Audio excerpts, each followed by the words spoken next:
Hey guys, welcome to People I Think Are Cool. I'm your host, Liz Reed, one part of the art duo Cuddles and Rage, and this is my show where I interview cool, interesting, creative people. If you are listening on your podcast app of choice, you've been listening for a while, then you might have heard a different word from my intro, which is show. That's because I have changed to doing audio and video. I found with my interviews during the pandemic, more and more people were just like hopping on the video side of it instead of audio only. I was like, you know what? It is nice to see a smiling face. So I was like, hey, let's try something new. So now I'm doing both. Anyways, I hope you enjoy this new format. And let's get into our guest. Today, I'm talking to McLeod Chapman. And let me tell you, I was so excited to finally get to talk to him because we have a ton of the same friends and acquaintances. And he's somebody that, I feel like I should have known for a longer time or I've met by now. So to spend a whole hour with him talking about writing and his books really just kind of made me feel closer to somebody I already felt close to. In this interview, we talk about his new book that comes out April 6th of this year, Whisper Down the Lane. And when he was describing it to me, it just gave me chills because it's one of those stories where it could happen in real life. And those are always the most terrifying stories. So go pre-order that. It's one that I already have on my Goodreads watch list and I've already pre-ordered and I can't wait for April 6th. Seriously, not just saying that because it is creepy. And I should mention that my interview with Clay took place at the end of 2020. It just seems like right now with everything changing day to day, it's important to know the context of when a conversation's happening. Enjoy this chat with the super cool Clay McLeod Chapman.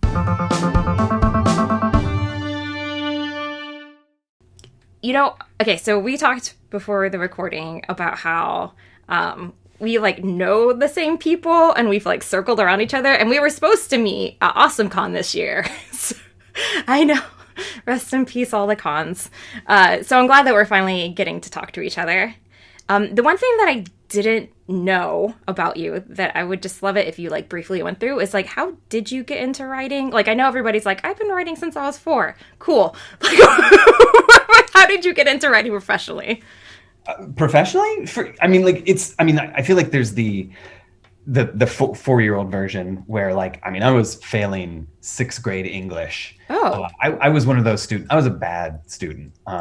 If there was a window, my attention totally went out it. And I was failing as early as 6th grade.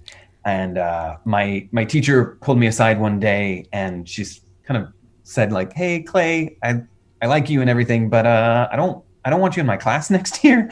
So she said, I don't want you? No. Okay, I was fire that teacher.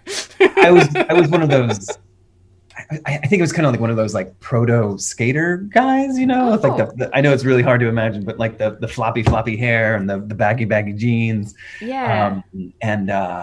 She struck a deal with me where she said, if you do something outside of class that's kind of in tandem to what we're doing in class, I'll give you some extra credit. There was a playwriting contest.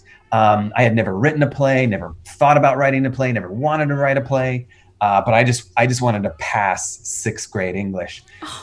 So I wrote, the most craptacular play you've ever read and sent it off. Got my extra credit, passed, moved on to 7th grade. But a month later, I get this letter in the mail saying, congratulations, you won. And this was in the state of Virginia where I'm from. Oh. And, I get this, we got to spend the summer kind of with other students from the state and we're getting our plays produced by professional actors. And it totally opened up this world to me where, I fell in love with writing. And, I entered that contest year after year after year, 7th grade, 8th grade, 9th grade, all the way up to 12th. And, still failing English, but school was kind of in session for me during these summer retreats with professional writers and actors. And it kind of led to an education in writing. So that's the kind of the 4-year-old version. That seems an answer that needed to be had, though, because it's really unique that you would go to like these writing camps at such a young age, and that your teacher treated it as an alternative versus like writing you off. Yeah, I mean, well, I mean, I think I believe, I mean, like to this day, like I hold that her in the highest regard. I mean, if it wasn't for her, like I have no idea where I would be. But Miss Royer, 6th grade English, Suzanne Royer. Yeah. But then I get to college and, I'm still writing, and I'm writing these like, bizarro, like I love short stories and I love first person narratives and I love theater. So there's this weird kind of hodgepodge of like, I'm writing these first person narratives, like Call Me Ishmael. But you get an actor behind it and they become kind of like shake and bake theater.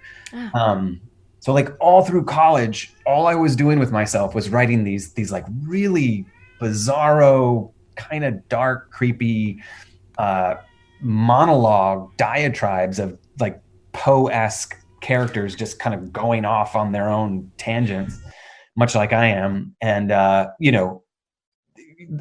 said to the publishing people, these are short stories, and I would say to the theater people, these are monologues, and they kind of, the Venn diagram was me.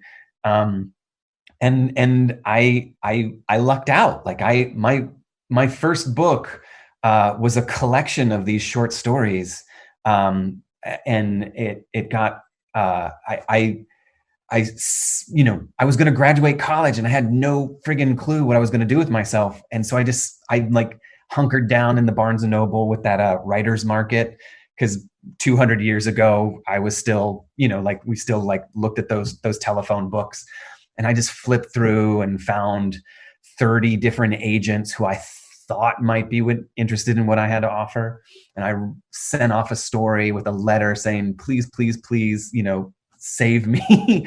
And 29 of them wrote back and said, thanks, but no thanks. But one of them wrote back and she said, yeah, this is cool. And, total long story short, total Cinderella story. Like two weeks after meeting this agent, she got me a 2-book contract with Hyperion, with Disney. And this was like 3 weeks before graduating from undergrad, from college. And I got to enter into the real world with this book deal. And it was for these crazy, icky, toxic short stories, all kind of yammery, monologue-y thingies that I could perform to people. So... No, that's incredible. I mean, especially with the 2-book deal, that doesn't really happen. Like that, I don't think that we kind of had the same thing where we had got a 2-book deal with HarperCollins. Yeah. But then looking back, like, what's happening to you? I didn't know much about like the industry to know that like that doesn't really happen. And it will never happen again. I know, especially now. Like, did you know that was special at that time? I mean, yes and no. I mean, like, it was special to me because all of a sudden it was like, this is the world that I'm living in. And oh my God, this is amazing. And like, do I get to do this for the rest of my life? And what I didn't know at the time and remained blissfully ignorant to for as long as I possibly could, it's a miracle to get a book on the shelf, like hands down. It is a miracle. It is an even bigger miracle to get that book off the shelf and in the reader's hand. So true. Like, nobody buys my books. Nobody bought my books. Like nobody like. I bought your book. Wow. I mean, like I got these books out there, and it just kind of like, it happened, and then it went, and then there's that moment where it's like, hey, can we do this again? And then I think whoever the button pushers or the penny pinchers are kind of said like, oh wow, you sold 0 books. No. It was a lesson in like, oh wow, like I retroactively paid my dues for years where like nobody wanted to publish, like you have this like scarlet letter, the scarlet sales tally on your chest for the rest of your publishing career. And nobody wanted to touch me because of what is it called? SoundScan or whatever the book equivalent is to your Amazon sales tally. Yeah, like your score or whatever. Yeah. Like a Q score for an actor or something. So I had to kind of like figure out like how do I get to tell stories. And I got 5 years of like blissful ignorance of thinking this was going to be life. Because I stretched that. I mean, like when you're 22 and all you're eating is mac and cheese and tuna fish, like you can do that. And I just needed to figure out how to keep doing it. And it took a long time, but like I started to get published again, and did they ask you about your record? Like, did that come up at all to be like, well, we're taking a risk on you? At least not directly. I started doing I did a trilogy of middle grade books of younger reader books, novels, and it was amazing. And this was like 2013. It was the best experience writing the first book in this trilogy, because I didn't tell anybody. Like it was one of these things. I wrote these stories in Rest Area, the first book, the collection of short stories, and I would do these readings anywhere and everywhere for years and years. And I did this reading at a birthday party in like 2006, and someone like at that birthday party was a children's book editor, and fast forward to 2009, I'm at a going away party, and I bump into this children's book editor, and she's like, "Hey, I saw you 3 years ago do this reading at a birthday party. Have you ever wanted to write for younger readers, for kids?" And I hadn't up to that point, but when anyone asks you a question like that, you say yes. Right. You're like, I'll figure it out later. Yeah. And so we took lunch, and I pitched the ideas, and she was like, that is a good idea. And if you do that and you write it and I read it and I like it, I'll take it. I'll go to bat for it. And so like I wrote it, and I I give it to her, and she was like, "No, I don't like it." and so That's what tends to happen. Yeah. So all of a sudden I have this thing that I wrote that the person who was kind of the impetus for it didn't like. But I submitted it, and like it got into Disney's hands. Disney again takes me back to write 3 there, and they were like, "We like this, but can it be a trilogy?" And you say, "Of course, yes, it can be a trilogy." And all of a sudden I'm writing a trilogy of these novels, which was like, it was like a Fight Club for 7th graders. What? Yeah. So not as far as Battle Royale, but Fight Club. I mean, I wish I could have gone Battle Royale, but it less head explodey, more protractors and compasses. And they had a frying pan. But yeah, so you just I feel like I have opened myself up to the notion that I have no control.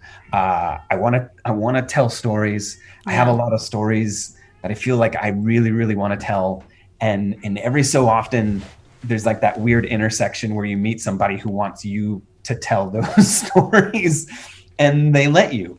And I just have to roll with it, like you have to ride the ride, and you get thrown off, and then you climb back on.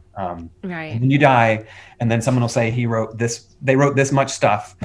And then that's when you make your millions, and you're like, what the hell? I didn't even get to enjoy it. I love this idea of like a body of work. And I will find a way to survive until I don't. And then somebody will be like, oh, wow, this guy wrote all these things, and maybe some of it will be good. But I have no control. No control. I'm just Like, riding the wave. have you seen the documentary Stone Reader?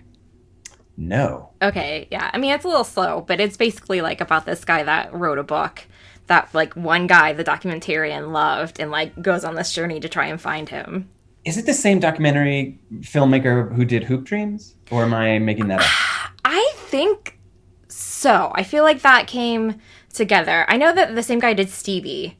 Yes. So, because It was like a book that came out like in the 60s or 70s. And it got out yes, of print. And he, yes, yeah, I have seen it. I love his documentaries. Although Stevie's a hard one to recommend. You're like, you have to be in a certain Yeah. mood, but it's a good documentary. Stone Reader is like, it's uplifting because you want to believe as a writer, like, oh, there's one person out there who's going to make a documentary about my book. Even though it's out of print, there's got to be one person out there who believes that it's like, this is their book. Yeah. And whether they make a movie about you or not, like you got to believe that person, they're out there somewhere. Yeah. But you want feature film money. You don't want documentary money. If you want to leave any inheritance. To heck with feature film money. I just want the YouTube video of the one person with like 13 followers who says, this is the best, this is my favorite book, Oh, I'll make one for you. What's that? There's a musical named Title of Show, which is about it's a musical about writing a musical. And I'm going to get this all wrong, but like there's a song in it with a lyric in it that's basically, I would rather be 10 people's number one favorite thing than 100 people's 10th favorite thing. Yeah. And I saw that and I heard that and I thought that is, I subscribe to that. Yeah. I agree with that wholeheartedly because, I think that especially right now, nowadays, there are so many different interests. Like we were talking about, would he let me call him mutual friend Glenn? I'm doing it. He's good. I've talked to him once, so that means we're mutual friends. But that's like how I found him through his music, and so like there's just, and I feel like there are people who might not know about his music, but to me, like his music is everything. And we just have so much to pick from that you really do need like your super loyal people to be there to support you. And that's really all you need. Because it's like with people, I'm on TikTok, and so like the people on there, when they have like 5 million followers, it's like at what point does it not feel, I mean that's great, but like at what point do you not feel connected to the people that you're engaging with? I love this band called Bark Market. And nobody's heard of Bark Market. My favorite writer is this poet by the name of I, spelled AI. And not many people know I. And it's like, if I'm being like completely honest with myself and I say and I ask myself like, who's my favorite band? What's my favorite movie? What's my favorite, author? Ultimately, it's usually that it's like something over here that a smaller pocket of people like, or have even heard of. And I think to myself, like, I'm that band's favorite. I'm their fan. I'm the person that like, I will be the person to be like, have you heard of this guy, or have you heard of this author, or this? And you just have to have faith that maybe out there someone is saying the same thing about you, and you may never know or meet them, or but I want to believe. No, I mean, I believe you totally have that. And that leads into what we were talking about earlier with Jane Friedman and her like business of being a writer. I think that's the exact title. I should get that right before I talk to her. but when I was reading that book, I actually thought about you the whole entire time, because I feel, I know, you're like, what? Well, I feel like your career reflects that, in my opinion, because I feel like I see you everywhere. You're not just writing books, like you also write for like Fangoria, and you're also like doing stories for like Tales Beyond the Pale, like, and you even act like you were on your own audiobook, which I was shocked. And I don't know if they put your name last, so you didn't seem like too like, yeah, I'm doing everything. Yeah, yeah. But yeah, your hands in so many buckets, and that's really how you have to get your name out there. And then also, I mean, I don't know if you make income from the other things. Do you get paid extra when you do your audiobook? I mean, not sales wise, but like you get paid for doing the recording. Okay, so like here's some It's not- donuts. I mean, it's I don't know. I mean, I feel like it's a total master of none mentality, and I don't know if anyone else would agree or would say this is a good thing, but I don't know.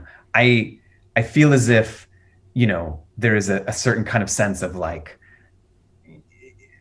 if you want to get out there, you just say yes. You say yes to any opportunity, whether that's writing for comics or writing fiction or for film or for theater, and you meet other people who either they love what you do, or they like your voice, or they you mentioned Glenn, and I met Glenn because of our, we did this thing, and it kind of led to like him saying like, hey, I do this thing, do you want to do this thing? And I don't know, like I feel like if we're creating a tapestry of artists, you never know where it's going to take you. But it leads to writing for comic books and writing for, I mean, you just name it. And like, I don't know if I do any of it well enough to be like the guy who, like, I feel as if you see Terrence Malick or Sofia Coppola, and it's like this is the thing, like they come out with this thing and it is perfect. It's polished and it's beautiful, and people will be talking about it because it's the thing that we all want to talk about. For me, it's kind of like, I'm going to splarf something out, and it's going to be rough and raw and a little punk rock maybe. And it you'll feel the hard edges to it, and it won't be polished, but it'll be like hand carved. And it's almost like, because of the imperfections and because of the rawness of it, that it is real or organic, but it's from the heart. So yeah. No, that's so true. I mean, because like the stories that I've read from you, they are very punk rock. Like there's always a moment where I'm like, ooh, did that just happen? And they're surprising. And when I just got done with the audiobook version of the remaking, and yeah, with that one I was like, this has to be a TV show, or this has to be, I know, right? Like I just want to I'll get you an entertainment lawyer. But yeah, I mean, because your stories, the characters that you write, I think it's really hard for people to nail down the voice, and that's always like the first thing you hear in like a writing class, is to make sure like you don't even have to say like, Clay said. You want the reader to know like who it is by the way you write them. But you have mastered that, and especially with the formatting of that book, I think that stands out. But no movie, no TV show. I mean, what am I allowed to say? That's good. It has been optioned by someone. Yeah. And they are, I think that's all I can say. I can't. Well, it's in process of something, and but the process has, God bless coronavirus. Yeah. It has slowed everything down. But it is a long gestating thing that could potentially become a thing, but the thing that it wants to be needs a few people to say yes, and then we're off to the races. Yeah. But it's at least a thing that like someone has said, we got it. We're doing something with it. So this is the vaguest answer. No, that makes me so happy, because it is one of the stories where you can just see how somebody would produce it. The story just, I mean, do you write screenplays too? I mean, yeah, you do. I know that because your movie with Glenn. But that's how it read to me. It read like a screenplay in a way. Yeah. Yeah. I mean, the remaking was so much fun. I mean, that was like, love it or hate it. Like that's the story that I wanted to tell. Yeah. And I think like for me, like I wanted to like, I don't know, like I wanted it to be so stripped down and so bare bones and kind of cyclical and like, have you ever seen Let's Scare Jessica to Death? No, is that no? You gotta like if it will become your favorite film. It's that's my movie. Like Bark Market is my band. I is my author. Let's Scare Jessica to Death is my movie. And I mean, the remaking is basically just fanfic for Let's Scare Jessica to Death. So it is the most beautiful 70s low budget horror film, and it is it's gorgeous, but it's all about the soundtrack, and it's all about this like overlaying dubbing of voiceovers, and it just feels gauzy, and it feels like it's just a veil of sonic awesomeness, and I can't recommend it enough. So yes, okay, I'm gonna. Yeah, that sounds perfect. I'm just thinking about like, do you follow Brian Sauer? Yeah. Yeah. I'm like, I wonder if he's ever like held it up and talked about it, especially now that he's doing videos. But before, we get too far down the line here, I wanted to talk about your new book that's out for pre-order now. Yeah. Whisper Down the Lane, which I usually I try and always pre-order, so I'll double check. I'll make sure I do that, because on like what I think with like fellow creators, like I'm a big believer, and like just don't think about supporting it, like do support them, because people don't realize that like every stream, every purchase does make a huge difference. Yeah, especially with pre-sales. Yeah, and where we are right now makes me feel like there's nothing but pre-sale. Yeah.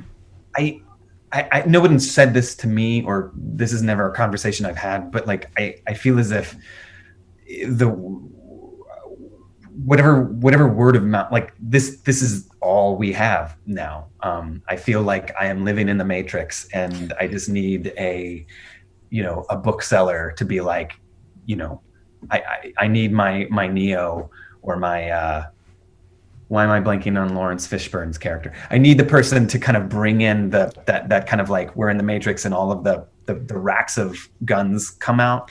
Instead of racks of guns, they're bookshelves. And I just need someone to be like, boom. That's my. Sorry. I only know red pill, blue pill. I'm just gonna take the purple. Oh, purple. Okay, whatever. Whisper Down the Lane. Yeah. Mm-hmm. It is how do I describe it? It is a psychological spooky thriller about the Satanic Panic era, the period in the 80s, where a young boy tells a white lie about his teacher in kindergarten. And that little white lie starts to ripple out and ripple out and ripple out until the kind of paranoia and pandemonium of the time and the period takes over, and all of a sudden this little boy can't get the lie back. He can't take it back, and it leads to a national crisis, a moral crisis of parents and families and lawmakers and mayors and governors believing that there is a secret cult of Satan worshipers inside our public school system. Oh, yay. And, yeah, as you do. But imagine that boy now in his 30s, completely moved on from his past, changed his name, left it all behind, erased who he is, no longer that child, completely new identity, a teacher, and suddenly the lies that he told as a kid on the witness stand suddenly come back to haunt him and are becoming real.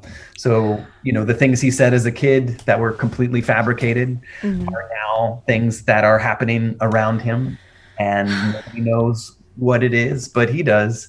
And somebody knows who he is.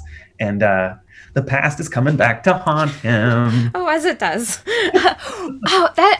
That's terrifying because it sounds like something that actually does happen and could happen.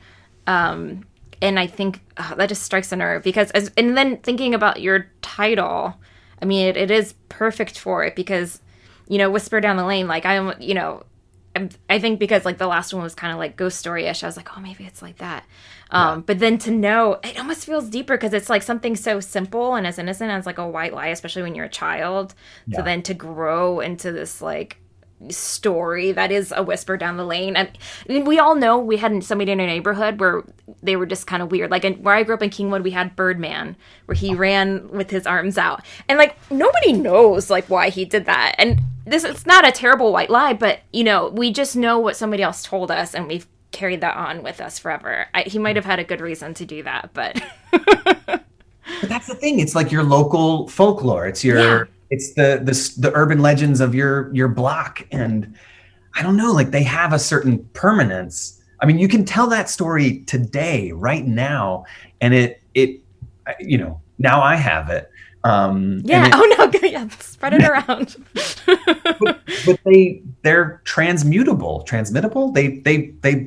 They push on beyond us, and sometimes you can control them, and a lot of the times you can't. And I mean, I think where we are right now, politically, culturally, you can see that there is an unbelief, a thing that is an untruth, but it persists, it exists, and you can't stop it from existing. So for all the pizza gators and missing ballots, like people will believe what they want to believe. So, that's true. And I think that when I see people getting kind of like called out for on social media or like whatever, YouTube or Reddit, like when somebody's taking a video of somebody who's there's my doesn't know they're being recorded, I always wonder. I mean, a lot of times like the person's being horrible, but then when that person grows up as an adult and like maybe the same thing happens to them, like how they would feel about it, because that's kind of the same thing. Like you can't take that back. Yeah. Even though it's a video, not a whisper. Yeah. I mean, thinking in terms of the technology of now, that everybody has their cameras ready, and something that you do as a child, a kid, if that moment is captured and I mean, it's uploaded on the Facebook or TikTok or wherever, it is no longer your moment. It is no longer a private thing. It is the world's, and it's terrifying to me. So yeah. Yeah. Well, I only have a couple more questions for you, so I don't take up all your time, because you've been so generous. When you talked about technology, that reminded me of a thought that I had when I was listening to your book. And like it's the same thing with Mattress King was your right? Oh my God, that was one where I was like, oh, are they? But with both those stories, and I'm assuming with your other ones too, you handled technology really well, because you're always told to like kind of be a bit more evergreen with whatever you create, whether it's like the slang or the technology, which always gets hard because slang becomes debatable. Like nobody's saying psych in their book and like thinking that that's gonna like stay, but I've been told that the word cool is too modern or dated, which is it? Do the kids say cool stuff? I do. Yeah. But anyway, so with your dialogue, and especially with your like addressing technology, you have a great way of like telling the story, but then not dating yourself. I'm sure that's conscious, but like, can you go through how you work through that? I mean, that is a rosy way of talking about the way that I write, and I really appreciate that, because I feel as if a less rosy interpretation of it would be of like writing outside of time. I this is going to be totally highfalutin, but like you brought up Mattress King, and which is one of my favorites. Like I love that because it was like taking somebody who I've seen on the street, a individual who, you know, living here. I live here in New York, and you know, bed bugs are rampant, and you know, you can see people abandoning their mattresses in front of their apartments, and yet there's an individual who will come by in their van and scoop those mattresses up, gussy them up, and sell them for a steal. And you know, no one will ever. The people who buy them won't know that they were bed buggy until they get bed bugs. And I thought, like, who would be that guy? Who's that person? So when we got to write the Tales from Beyond the Pale episode, I thought of this like Falstaff kind of character, like a kind of like oafish buffoon, but elevated in his speak. So there's a certain kind of almost Shakespearean quality to it, or a certain loquaciousness that kind of goes beyond common parlance or vernacular.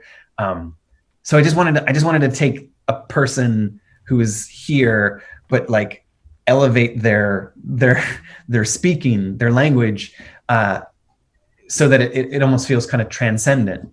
And then I had Larry Fessenden perform that, you know, for the show, and he just lifted it to a higher level. So, I mean, ultimately, I think the answer is that you just have to get really amazing people behind your words to make your doggerel sound elevated, to transcend your doggerel or something, maybe. So with the technology side of it, how do you address that though? When you say technology, is it that you think that I'm writing about the tech? Because like, no, I find it amazing that like Tales from Beyond the Pale is a radio show with, you know, it's basically radio plays for the digital age, which is so archaic and so kind of like frustratingly, you know, Glenn and Larry are gleeful in their like their kind of persistence of like, we're doing this antiquated, archaic thing in a thoroughly futurist, modern, you know, they're regressive in their technology. I guess it's more like to be like text messaging and stuff like that. And, you know, I think always the hardest thing when somebody is writing like a horror movie traditionally is like, how do we get rid of the phones? Oh, my battery's dead. Oh, I don't get service. You're like, okay, now I don't have to deal with them calling for help, which didn't come up in either of your stories, but is it just something that like you don't really do the phone conversations? I mean, I definitely don't like writing about cell phones. That's for sure. Right. It's very boring, especially when you see it typed out. Like I read a lot of romance novels, and there's a lot of typing in those. Even then, it feels not intimate. But with the remaking, it was a choice of writing about other forms of technology. So like, in Quirk was amazing. My editor was amazing, where they said, you know, go to town. Like, let's make this feel like a, not audiovisual, but there's a certain kind of cross-pollination of multimedia that like it's a movie and it's a podcast and it's a campfire tale. And it's like, you know, we're looking specifically at the modes of storytelling.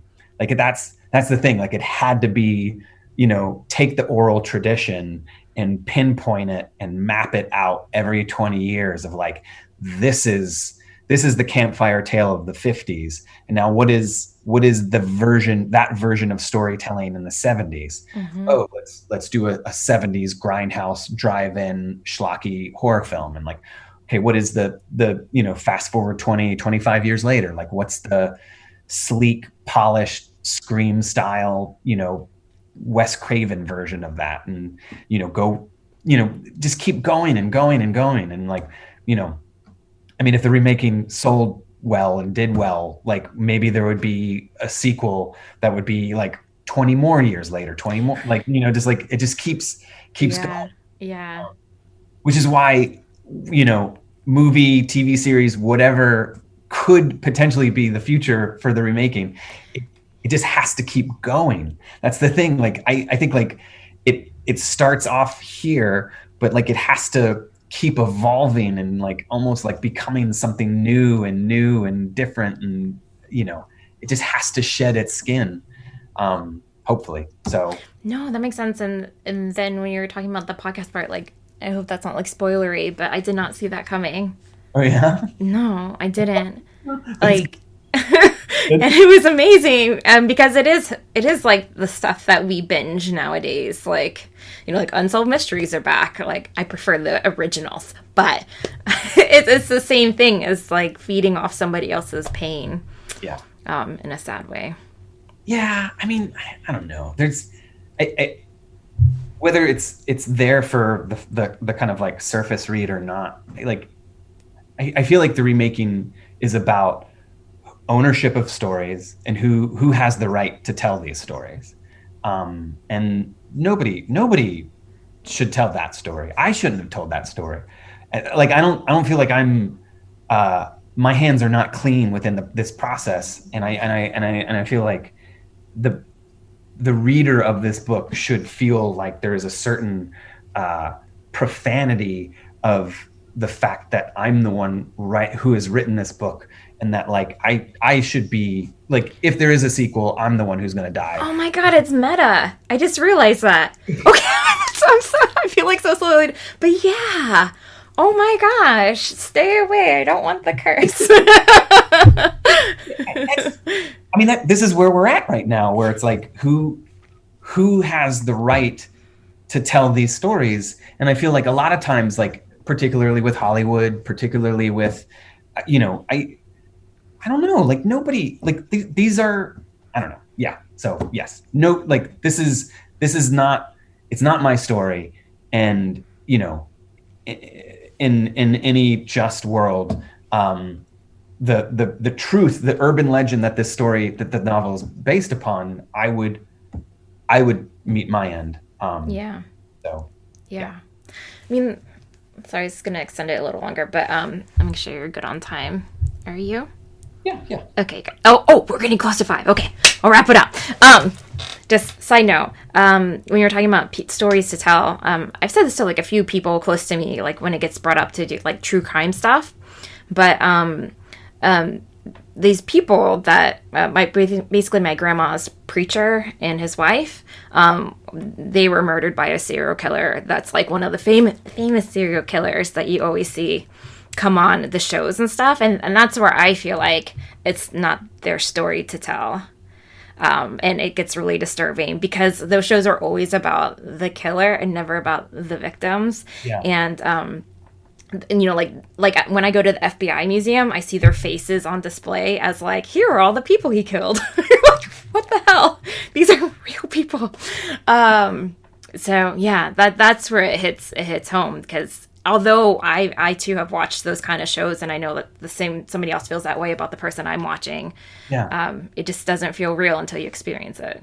Have you ever thought about kind of telling that story, like being like, this is my perspective, and this like, in this way of, I have a personal connection to this story. I'm on this side, looking that way, where everybody else is looking this way. I want you to kind of recalibrate your point of view so that you can see the people on this side. Yeah, I haven't, but if you want to, I won't sue you. But no, that's a good point, because my favorite stories. Is it the Joker? Like when that comic is about the henchman, it's not about the Joker. It's about the guy that works for the Joker, and those stories are always the best. Yeah. Has there ever been a story about, in this kind of podcast, true crime, sensationalist culture that we are now in, where someone says, I am the granddaughter, the grandchild, grandson, son, nephew, whatever. Like this was my family that was murdered, and you've taken this story away from me and turned it into some sensationalist tap. Has that ever been done? Has there ever been that? There has to be, right? Like, I mean, I feel like the closest thing we got to that was like Sharon Tate in Once Upon a Time in Hollywood, but that was not from the perspective that you're saying. I mean, but that did feel like he's taking somebody whose loved ones are still very much so alive and have very, big opinions about how she's portrayed. Yeah. God, that's, oh man. Okay, so we're gonna brainstorm and yes, let's do this. I think true crime is a dark place because it takes the fiction away and says you're rubbernecking and you're looking at the car wreck and I know that place. Like I feel it. Like it's a cold, chilly place to tap. But when you do, you feel it, and it feels like there's something very, I don't know. You do feel the like the kind of like the veil between you and mortality is just like a little bit thinner, and I don't know. Like it's seductive. That it is. It's terrifying, especially when you're like home alone, or if my husband's out of town. Like that's when I'm like, okay, doggy, you sleep with me, because that's like with the BTK where he like was in her closet or something. I don't know. Like I feel bad I feel bad for the victims, because they passed away, but also for the family members, like, when you have a super famous person like that, and then I feel bad just talking about it passively, being like, is that the guy in the closet? See, just the same, you can't stop it. But I mean, I can name all the serial killers. I can see their faces. But if it came down to the victims, it would just be like MTV style, quick cut kind of, like the black and white photocopy. Like we don't give them the same voice. They don't have a voice. So. Yeah. Okay, we should. Okay, I'm sorry. That's a terrible note to end. Bad touch. I'm sorry. Okay, well, I am curious, like, since I feel like in the U.S. we're pretty much still in lockdown. Some people might not be, like, abiding by it, but we have. What have you been doing, like, with that time? Are you just I know you finished your, well, that's the last book. Like, that's fast. Whisper Down the Lane. Like, that's the one that you finished and then it's going to come out. It's coming out, yeah. That's speedy for book time. It was. I started it. I mean, I had like a year. You work on it, you submit it, and you wait, and some time goes by, and then they're like, "Oh, can you turn this in a week?" And then you're just like, "Okay," like it's the rush to wait. But what you're talking about with like the hand in too many buckets. It's good to have like, you work on this, you send it off, then maybe I'll work on a comic book, maybe I'll work on a screenplay. There's a certain kind of rotation of projects. I've been very, very fortunate. I'd say blessed of like being able to keep busy in these very uncertain times. A lot of it, hopefully we'll see the light of day. But it is like I've been writing a lot, which is good. And raising two boys with my wife and trying to keep them, kempt and haircut and not too feral. But this is it. We're on lockdown. So yeah. virtual and hairy. I'm entertained by your boys and their interpretation of Santa. We call him Jacked Santa. That's a jacked up Santa. I want that Santa to come here. And then, so where's the best place for people to follow you? I feel like with authors, it's like everybody says Twitter, but you're in more places than just Twitter. I do the Twitter. I do Instagram. Facebook. I think those are the three. Twitter, Instagram, Facebook. Clay McLeod is the handle. I have a website, claymcleodchapman.com. And yeah, I'd say if you're looking for something to read, the remaking is I think really cool. And then Whisper Down the Lane comes out April 6th. Yes. Oh, and another thing, that I would like to tell people is just to also add it to your Goodreads list. Yeah. Because that does make a huge difference in terms of supporting people. Beautiful. Although Goodreads gets dirty when you go down to the comments. That's when you're like, I don't think have you written a book? Because it's hard. Though you can't think that way. I'm weak. I go, I look, I read them all. I got to do it. I can't, if it's out there and I know it's out there, I have to see it. So, usually I feel like it is kind of healthy to do it because you just realize, okay, this wasn't for you. That's how you get through it. Yes. It's the, find your 10 people. That's all I got to say. Find your 10 number ones. That is a beautiful note to end on. Thank you so much, Clay, for your time. I'm so glad we got to talk finally. Thanks for having me. Thank you so much to Clay for being the first of letting me record interviews with. He was very kind. I was like, okay, if this messes up, are you cool? And he was, of course, super cool. That's why he's on the show. So go check out his book, Whisper Down the Lane, that comes out April 6th with Quirk. He is a Quirk cousin.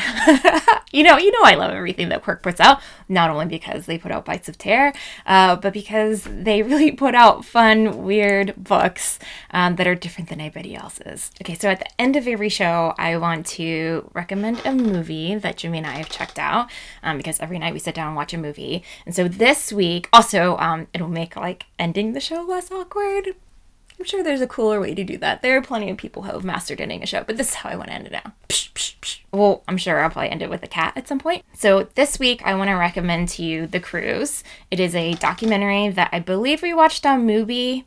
That's a really cool service if you haven't heard of it before. Very good for finding weird and strange films like The Cruise. So in this documentary, you follow around a New York tour guide on one of those double-decker buses.